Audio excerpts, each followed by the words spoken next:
I'm Andrew Pearce. This is GB News, the People's Channel, Britain's news channel.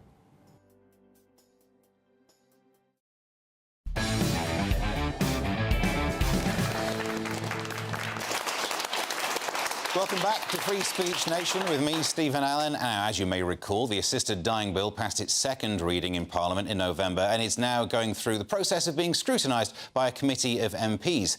But is it enough? Writing in Spikes, former Conservative MP Tom Hunt has raised fears that the committee may not be doing its job, which means this extraordinary piece of legislation could be passed without proper scrutiny. And I'm delighted to say that Tom joins us in the studio now. Tom, welcome.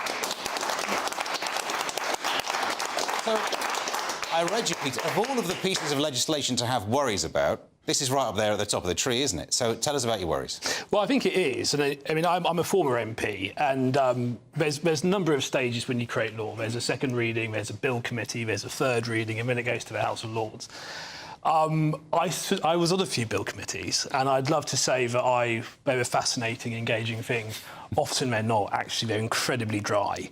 I once remember being sat there for an hour and a half listening to the Labour Shadow Courts Minister drone on for an hour and a half, you know, wishing that the day would end. But this piece of legislation, you know, the assisted dying bill, I call it the assisted suicide bill, because that's what it is, and I tend to call things what they are, is probably just about the most important piece of legislation that I can remember this Parliament discussing. I think, regardless of one's view, whether they're pro it, whether they're against it, I think we can have the debate respectfully. We're all coming from the same place here.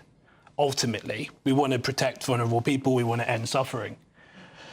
I think we should also, just for balance, which is my job here as well, realise that if it's passed its second vote in the House of Parliament, then more people voted for it than against it. So more representatives are in favour at the moment, just to balance it. Quite. I mean, it was a pretty narrow vote. The majority was around 50. It would only take about 50 members of Parliament to change their mind, and you could get a totally different outcome at third reading. And actually, we have probably over 30 MPs who gave it qualified support at second reading. They said that I kind of agree with the principle of it, but I need to make sure that the bill in front of us has the appropriate safeguards. Well, that's the phase we're on now, isn't it? The detail phase. It is. This is why the committee needs to do its job. It does, and I've expressed strong views about the bill committee, as I said this week in Spiked. Firstly, so Kim Lebeter, it's a private member's bill, and she brought it forward. You know, she said when it narrowly passed second reading, she said that the sunlight would win the day. There'd be full accountability. She'd reach out to those who are opposed and assuage as many concerns as possible. And she'd ensure that all voices would be heard.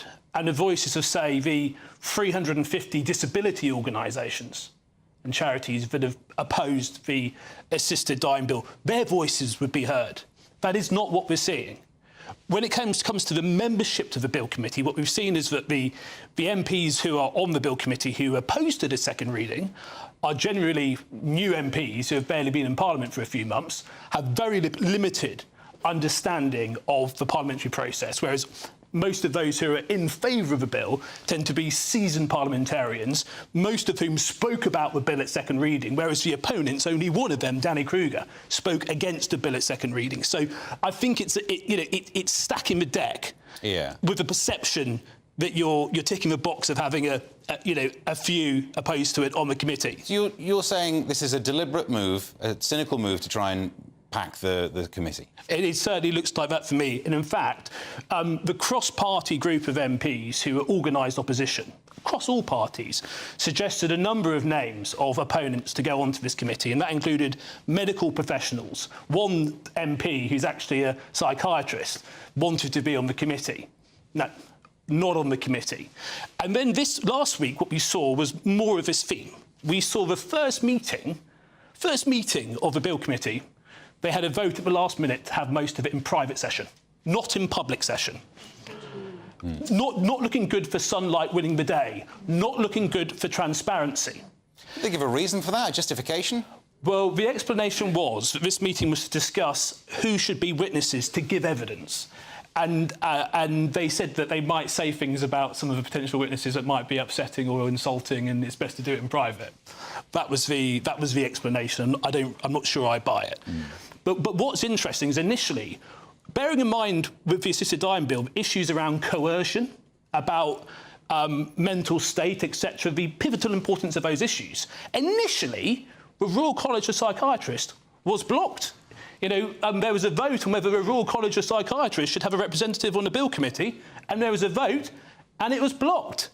You had, in terms of those 350 disability charities who opposed the assisted dying bill, not one representative from any of those organisations is going to be giving evidence. And when it comes to the other jurisdictions across the world where these sorts of laws are being introduced, there's going to be 8 representatives. All of them are in favour of a principle of assisted dying. There's not anyone from, say, Canada, which has been an example where now approximately 5% of all deaths are now euthanasia. It was initially introduced, very strict criteria, in 2016.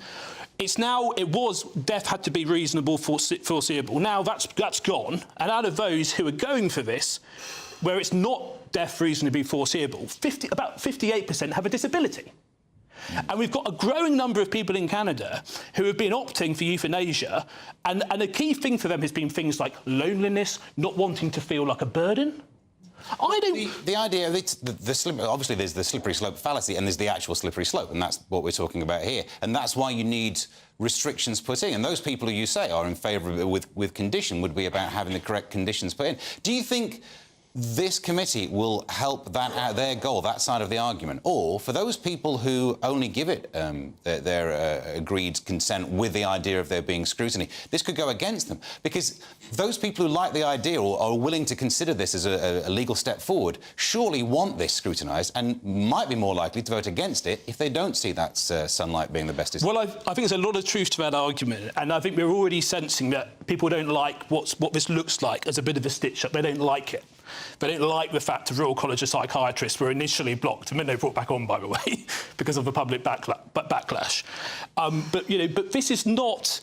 And let me be clear about this slippery slope point, OK? Let me be really, really clear, because it's been introduced in a lot of different places. Wherever these laws have been introduced, there have been horror stories. Wherever, without exception. I mean, yes, it's been varying degrees of disaster. So Canada, you'll never hear Kim Ledbetter talk about Canada. OK? But you might hear him talk about Oregon. Oregon, where the last stats show over 50% of those who went like this cited feeling like a burden as one of the key reasons why they went for assisted dying. New Zealand, a country which has recently introduced these laws. When it was first introduced, they said, oh, the criteria is going to be really narrow. They had a 6-month requirement like we're proposing, so you have to have a terminal diagnosis within 6 months.